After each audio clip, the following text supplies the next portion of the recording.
पठानकोट में। पहली बार तो that was a first visit, तो मैंने सारे जिलों में गया था समझने के लिए हर जिले को। जब नया आया था, तमिलनाडु से यहाँ ट्रांसफ़र हो गया है, गवर्नर तमिलनाडु था, उसके पहले मैं आसाम में था, मेघालय में था। तो मेरा एक नेचर है कि पहले तो मैं सब चीज़ समझूं, इसलिए सारे ज़िले में मैं घूमा, लोगों से मिला और समझा। लोगों से समझ में आया, चीज़ समझ में आई, तो ये समझ में आया कि 6 जिले ये महत्वपूर्ण है। महत्वपूर्ण का मतलब वल्नरेबल है, पाकिस्तान के बॉर्डर से लगे हैं।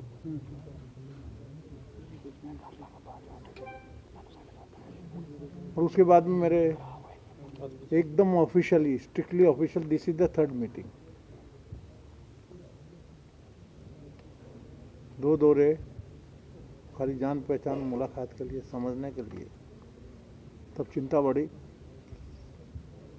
6 जिले पे सवाल है सुरक्षा का। अब बातचीत करें, चिंता इस बात की होती है कि इतना एक पंजाब का कितना गौरवशाली इतिहास है, गुरुओं की भूमि है, गुरुओं के उपदेश है, त्याग और बलिदान की भूमि, और मोस्ट फर्टाइल लैंड, जहाँ 5 नदियां बह रही हों इस प्रांत में। और मैं तो कहता हूँ हर जगह पंजाब के जैसा प्रांत नहीं, क्योंकि मुझे याद है, मैं तो बहुत सीनियर हूँ ना।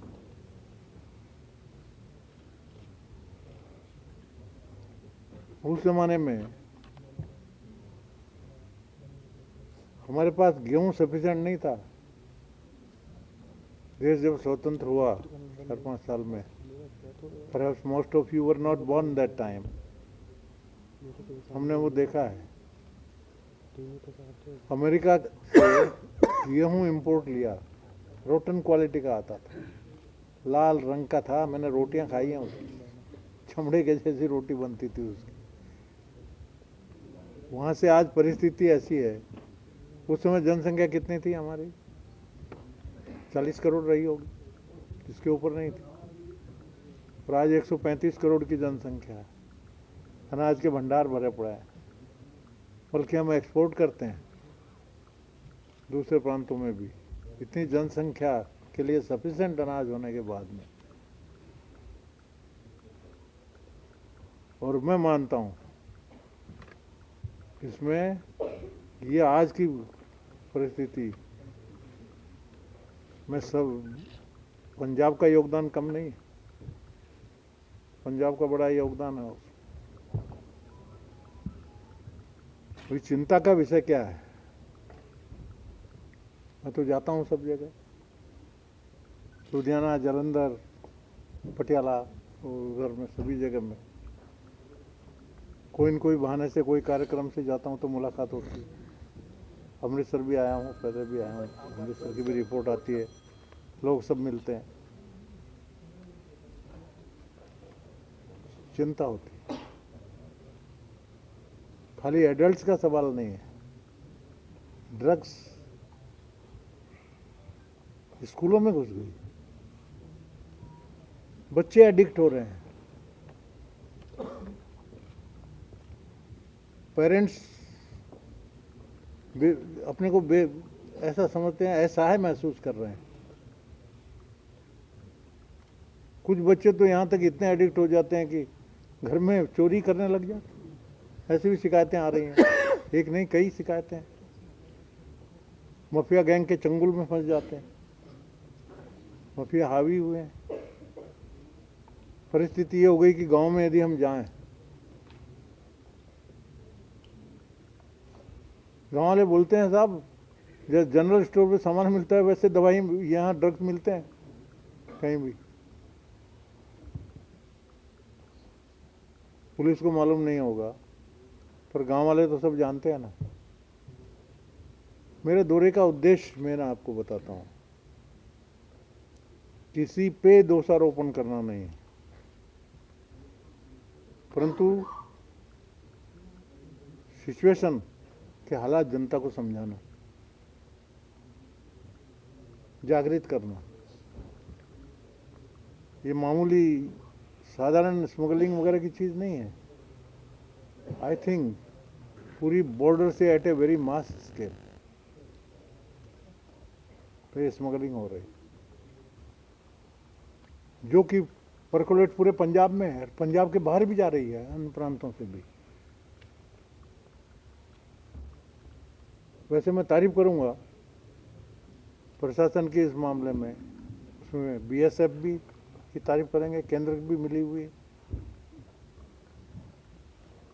काफी पकड़ी जा रही है। पर पकड़ी जा रही है मतलब उससे कई गुना नहीं भी पकड़ी जा रही है, जो नहीं तो स्कूलों में कैसे पहुंचती है, गांव में कैसे पहुंचती है। ये सबसे बड़ा चिंता का विषय है।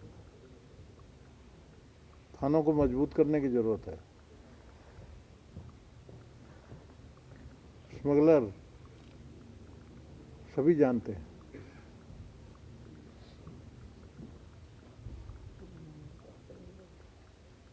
पुलिस में भी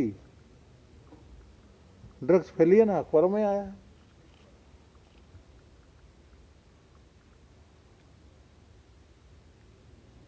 पुलिस के भी कई लोग आदी हो गए, ये भी अखबारों में मैं पढ़ता हूं। उसके लिए भी धन्यवाद है पत्रकारिता जगत का कि वो सजग है, सही चीज पहुंचा रहे हैं लोगों के पास। ये चिंतित होकर हम आए हैं, एफर्ट्स और करने की जरूरत है। मेन चीज ये आप समझिए, ये छोटी मोटी बात नहीं है, छोटा मोटा स्मगलिंग के रैकेट नहीं है। ये एक तरह से पाकिस्तान हमारे से परोक्ष रूप से लड़ाई छेड़ दी है, ऐसा समझिए। सीधा तो लड़ नहीं सकता, हिम्मत है नहीं। स्मगलिंग के माध्यम से, ड्रोन के माध्यम से काफी भेजना, यहाँ के तैयार करना। हमने प्रशासन को कहा है, इसका रास्ता यह है कि बॉर्डर के लोग जागृत हों। सुरक्षा समितियां बनाने का जब मैं पहली मीटिंग में मैंने कहा था,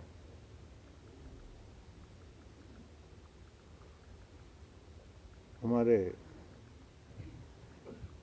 अधिकारियों ने मुझे जानकारी दी है कि काफ़ी बन गई हैं, पर उनको सुरक्षा समितियों को सशक्त करने की ज़रूरत है। और ये खाली अधिकारियों के बूते से कुछ नहीं होगा, जागृति पैदा हो। पंजाब तो राष्ट्रभक्तों का गढ़ है, राष्ट्रभक्तों का गौरवशाली इतिहास है, त्याग का इतिहास है। सुरक्षा समितियां यदि हमारे ठीक से काम करें, गली के आदमी को मालूम होता है कि कौन स्मगलिंग में लगा हुआ है, छिपा नहीं रहता गांव में जल्दी मालूम होता है। और हम भी गांव के ही हैं ना, ओरिजिनल। गांव में छिपा नहीं रह सकता। राज्यपाल महोदय, हम लोग सवाल करें पुलिस का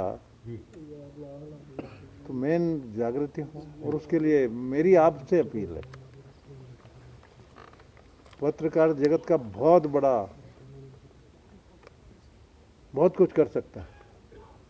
महोदय, आपके 5 दौरे हुए बॉर्डर डिस्ट्रिक्ट में है 5 दौरे हुए, 5वां दौरा है आपका, तो क्या ग्राम समितियां कुछ बन गई हैं, कुछ उनका कोई आपने रिव्यू भी किया है?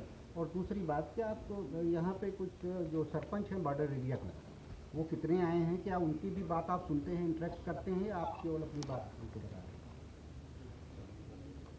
नहीं, उनकी जानकारी मिलती है, लेटर सरपंच तो है, लेटर आते रहते हैं, सरपंच हैं, उनकी बातचीत सुनेंगे। सुनना प्रोग्राम तो सरपंचों से आया है, मैं मिलूंगा ना, मैं मिल के ही जाऊँगा, बिना मिले नहीं जा सकता। गवर्नर साहब, ग्राम समितियों की क्या पोजीशन है जो आप ग्राम समितियों पे जोर दे रहे हैं, और 5वां दौरा भी हो चुका है, क्या ग्राम समितियों को रिव्यू आपने किया है, वो बन गई मुझे है? इन्फॉर्मेशन तो है, काफ़ी बनी है, कुछ बाकी हैं वो बन जाएंगी। ये सब है डिफेंस कमेटी सिर्फ बॉर्डर के 12 के अगेंस्ट हमने सिर्फ 44 गांव में बना दिए, सिर्फ 12 गांव में से बॉर्डर के, तो हमने 5 किलोमीटर पीछे तक 44 गांव की बना दी है। पठानकोट का जहाँ तक सवाल है उसकी रिपोर्ट तो दे रहे हैं डीसी साहब सर कि दूसरा बॉर्डर ये में है- 12 गांव लगे हुए हैं, पर समितियां 44 गांव में बना दी, मतलब उनके बाजू की भी बनी हुई। गवर्नर सर, साहब, दूसरा आपके ये है, दौरे आपने को कहा कि आपके दौरे को awareness के हम लिए- पॉलिटिकल मोटिवेटेड दौरा क्यों ना देखें, क्योंकि आप ड्रग्स के इशू को लेकर के कोई भी मौका नहीं छोड़ रहे हैं पंजाब सरकार की गर्दन पकड़ने का। ड्रग्स के बारे में बोलना, हमारी जनसंख्या और बर्बाद हो रही है, आने वाली पीढ़ी बर्बाद हो रही है, पॉलिटिकल कैसे हो सकता है? कैसे हो सकता है? आप मेरे को एक्सप्लेन करिए। क्योंकि ये सेंटर की भाषा भी हो सकती है ना कि पंजाब सरकार की गर्दन पकड़ने का कोई भी मौका जो है वो सेंटर द्वारा ना छोड़ा जाए। हमारी पुलिस फोर्स, हमारी बाकी फोर्सेस या बाकी प्रशासन या पंजाब सरकार, इसको पकड़ने का आपने इन 5 दौरों में कोई भी मौका नहीं छोड़ा है। ये एक छोटा सा सवाल है सब। आपकी गलतफहमी हो रही है हमारे बारे में। सर सवाल ये इसलिए गलतफहमी मन से निकाल दीजिए। गवर्नर पॉलिटिकल नहीं है। सर आप कह रहे सर, हैं ये- किसी पर दोषारोपण नहीं कर रहे हो आप, लेकिन जो दिल्ली के मुख्यमंत्री हैं वो सीधे तौर पर बोल रहे हैं कि पंजाब के गवर्नर जो है वो गवर्नमेंट को काम नहीं करने दे रहे हैं, अपने जो है वो बीच में कोई ना कोई जीतना डाल देते हैं। कौन सा काम नहीं करने दिया, ये एक बता दो मेरे को। सर लुधियाना चला। वाला जो इशू था, आपको बता देते हैं सर, जो वीसी लुधियाना वाला इशू था उसमें भी आपकी सरकार के साथ ठनी रही है, और भी ऐसे कई एग्जांपल्स हैं जिसमें मुख्यमंत्री एक चीज पंजाब समझिए, सरकार जो है वो उनकी आपसे ठनी एक रही वर्ड है। में आपकी बात का जवाब देता हूँ। असेंबली की मीटिंग बुलाते हैं और एक वर्ड में आपकी सबकी बात का जवाब देता हूँ। मैं governor as per the constitution executive head of the state है कि नहीं? गवर्नर ने पहले शपथ ली है संविधान की। संविधान की रक्षा करने की गवर्नर की जिम्मेदारी है। कॉन्स्टिट्यूशनल हेड है सर। कॉन्स्टिट्यूशन के हिसाब से यदि कोई काम नहीं होता है तो ये सरकार को बताना कि आप गलत कर रहे हो, कॉन्स्टिट्यूशन के हिसाब से करिए। क्या ये गलत है? ये राजनीति है क्या? ऐसा मत करिए। मेरे को जवाब दीजिए कि ये कॉन्स्टिट्यूशन के हिसाब खिलाफ में मैंने कुछ बोला है जो कॉन्स्टिट्यूशन में नहीं है। ऐसी बात मैंने सरकार को बोली है, एक भी उदाहरण दे दीजिए। I am matured enough. मैं आपकी जानकारी के लिए आसमान से नहीं टपका हूँ, मैं ग्रास रूट से हूँ। मैं 2 बार एमएलए रहा, 3 बार लोकसभा में रहा, कई कंसल्टेटिव कमेटी में रहा, उसके बाद में मेघालय का गवर्नर रहा, आसाम का गवर्नर रहा, तमिलनाडु को गवर्नर रहा, और उसके बाद में पंजाब में आया हूँ। पंजाब को वल्नरेबल है। आपको जितनी चिंता है उससे कम चिंता मेरी नहीं है इसको ठीक करने की। सर एक तो मेरे को वैसे- कोई भी कॉलम में आपका लिखना है, आपकी स्वतंत्रता है, परंतु मैं चैलेंज करता हूं, गवर्नर ने कॉन्स्टिट्यूशन के अलावा उस चाकोरी के बाहर में मैंने एक भी हस्तक्षेप किया हो या एक भी वर्ड बोला हो तो आप मेरे को बता दीजिए। आप मैं पूछ रहा हूं, कोई भी बोले चलिए अभी भी, क्योंकि यूजीसी के हिसाब से वाइस चांसलर अपॉइंट होना चाहिए। हमने यही कहा कि यूजीसी के हिसाब से आपने वाइस चांसलर अपॉइंट नहीं किया है, और यूजीसी के हिसाब से करना चाहिए। यदि इसके बारे में 3 सुप्रीम कोर्ट के 3 जजमेंट हो चुके हैं, सुप्रीम कोर्ट के बेंच के, सुप्रीम कोर्ट से तो बड़ा नहीं है वो जजमेंट, तो मानना चाहिए ना। तो यदि नहीं बोला तो गवर्नर नहीं बोलेगा तो कौन बोलेगा? आप इसका जवाब दो मेरे को प्लीज, डायरेक्ट बात करिए। तो फिर पंजाब सरकार के साथ नहीं, लगी मैं क्यों सरकार रही है? ने फिर मेरी आपकी- बात का जवाब दीजिए। फिर पंजाब सरकार के साथ आपकी फिर लगी क्यों रही है? फिर हटवाया क्यों? अब नहीं यो आपने उन चीजों मेरी को? कहाँ लगी है? जो चीजें यदि मैंने कॉन्स्टिट्यूशन ये के बोला हिसाब है से तो ठीक नहीं उन्हों- थी, फिर फिर उनको हटवाया क्यों नहीं? मैंने यदि सही चीज बोली है तो उनकी ड्यूटी हो जाती है कि उसको करेक्ट करना चाहिए। यूजीसी के नॉर्म्स है कि भाई इतने लोग रहेंगे, ये मेंबर रहेंगे, ये सिलेक्शन कमेटी रहेगी, ये वाइस चांसलर का सिलेक्शन करेगी, 3 नाम गवर्नर के पास जाएंगे, फिर गवर्नर उसमें से यदि उसमें दिया हुआ है, ऐसे ही आप सेलेक्ट करके एक नाम भेज दोगे कि हमने इसको सेलेक्ट कर दिया, तो गवर्नर उतना डमी नहीं है। सर पठानकोट डिस्ट्रिक्ट है जो बॉर्डर है, इसके ऊपर आपने जोर दिया भी जो ड्रग्स को रोकना है, बॉर्डर को सिक्योर करना है, साथ ही JNK लगता है और इसमें फिर भी ड्रोन्स एक्टिविटी बढ़ रही हैं और इसके लिए लेटेस्ट टेक्नोलॉजी की ज़रूरत है। BSF को, आर्मी को और पुलिस को कोऑर्डिनेशन की ज़रूरत है। लेटेस्ट टेक्नोलॉजी तो सेंटर से ही आ सकती है ना। आपका 5वां दौरा है, अभी तक लेटेस्ट टेक्नोलॉजी जैसे जैमर्स हैं या इनको मोबाइल्स को हैक करना है, ऐसी टेक्नोलॉजी की ज़रूरत है यहाँ। टेक्नोलॉजी में पूरा रिसर्च हो रहा है जी। DRDO में भी काफ़ी प्रगति हुई है और मेरे ख्याल से कुछ जल्दी इसका तो हल निकलेगा ही, पर इन द मीन टाइम हम हाथ पे हाथ धरे तो नहीं बैठे रह सकते ना। तो मैं कह रहा हूँ, अभी साथ में हमारे चीफ सेक्रेटरी साहब भी हैं, DGP साहब भी हैं, मतलब कुछ न कुछ करना है। बल्कि मैं तो 2 कदम आगे जाता हूँ, मेरे को केंद्र की सवाल नहीं, साइड का सवाल नहीं, केंद्र की भी जिम्मेदारी है। यदि ऐसी सिचुएशन आती है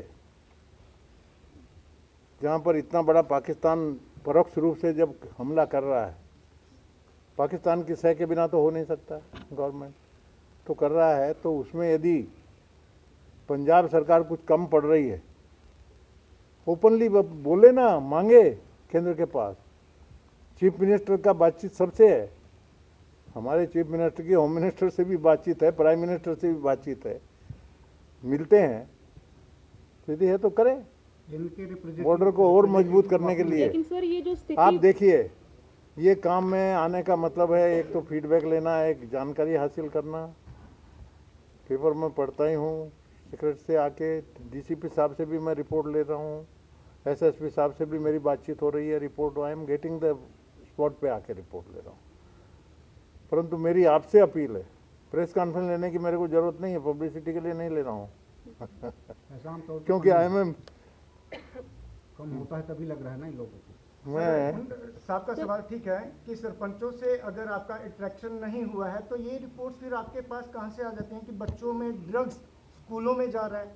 हाँ, मैं कम से कम जब राजभवन में रहता हूँ और दौरे भी करता हूँ, लोगों से मिलता हूँ, कोई कार्यक्रम के बहाने लुधियाना गया, जालंधर गया, पठानकोट गया कहीं भी जहाँ जाता हूँ, लोगों से कार्यक्रम भी मिलता हूँ, कार्यक्रम के बहाने लोगों को मिलते हैं, चाय वगैरह भी मिलते हैं, तो सब।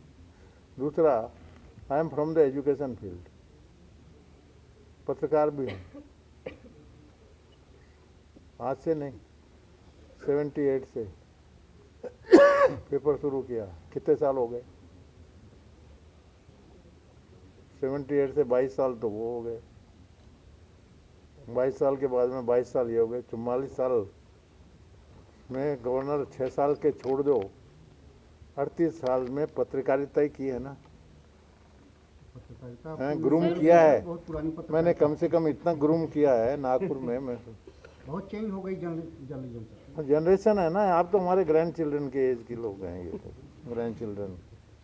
सर ये जो स्थिति है मौजूदा इस यहाँ तक पहुँचने में, क्योंकि जब अकाली भाजपा की सरकार थी तब भी ये नशे की जो रिपोर्टिंग है वो होती थी, लेकिन हमेशा उनकी तरफ से कहा गया कि पंजाब को बदनाम करने के लिए कोशिशें हो रही हैं, इसलिए ये नशे का जो बार बार है उठाया जाता है मुद्दा। लेकिन आज स्थिति ये हो रही है कि सरकार भी बोल रही है, आप भी खुद मान रहे हैं पंजाब ये को चीज़। सिरमौर बनाना चाहता हूँ देश का जी, राहुल लेकिन क्या गांधी आपको लगता है कि ये जो मेरा डिनाइल उद्देश्य है। जो डिनाइल मोड राहुल था, गांधी ये ज्यादा कहते हैं कि पंजाब नशेड़ी है, पंजाब नशे में डूबा हुआ है। लेकिन वो कहे उनकी मुंह बंद हो, इसीलिए ये काम अपने करना ना, टोटल बंद करना ना नशे का जी प्रयत्न करेंगे तो होगा ना, जिससे कि वो बोले ही नहीं, वो स्टेज पे लाना है अपने को पंजाब को। ऑनेबल अभी बोलने दो, वी डोंट माइंड। जब हमारा सिचुएशन आ जाएगा, पूरा स्मगलिंग बंद होकर नशा मुक्त हो जाए पूरा पंजाब, तब मेरे को संतोष होगा ना। चीफ सेक्रेटरी साहब ने कहा सर फेंसिंग लाइन को आगे जीरो लाइन की तरफ बढ़ाने पे कुछ जगह लोकेट की जा रही है। 5 मिनट से इनसे बात करेंगे सरपंचों से। चीफ सेक्रेटरी साहब ने कहा कि वो फेंसिंग लाइन को कुछ आगे जीरो लाइन की तरफ इनके बढ़ाने सारे की- सुझाव है, मैं उस पे इनके सेंट्रल साथ में गवर्नमेंट- हूँ, प्रयत्न पूरा करेंगे। ये पॉइंट भी हमने लिखा है, इनका लेटर भी मेरे सर- पास आया, मैंने लेटर फॉरवर्ड किया है मेरी सेंट्रल रिकमेंडेशन के गवर्नमेंट को तो आप साथ ही करेंगे में। ना? रिकमेंडेशन के साथ में आई एम विद देम, इस मामले में कोई दो मत नहीं है। सर लेकिन सर एक संदेश सही नहीं पंजाब जा रहा। राजभवन में एक समारोह का आयोजन किया गया स्टे होम का, उसमें मंत्रिमंडल नहीं पहुंचे, सीएम मान नहीं पहुंचे, क्या कुछ तलखी देखी जा रही है, क्या कुछ फूट देखी जा रही है? सीएम साहब का इतनी दूर थे,